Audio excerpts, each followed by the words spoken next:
అందరికీ నమస్తే. మన దేశంలో ప్రజాస్వామ్య వ్యవస్థ నడుస్తుందని అందరికీ తెలిసిందే.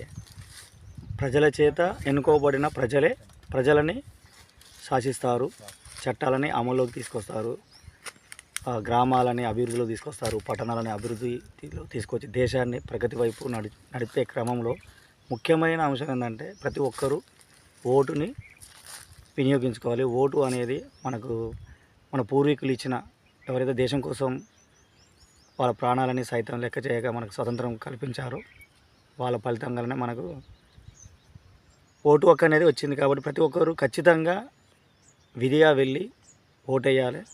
మీకు నచ్చిన నాయకుల్ని ఎన్నుకోవాలి. మన దేశాన్ని ప్రగతి వైపు, టెక్నాలజీ వైపు నడిపించాలి. అంతే తప్ప ఇది స్వార్థ కోసం, రాజకీయాల కోసం చేసేది కాదు. కాబట్టి మనల్ని పరిపాలించే నాయకులని మనమే ఎన్నుకోవాలి. కాబట్టి ప్రతి ఒక్కరు విధిగా ఓటేయండి.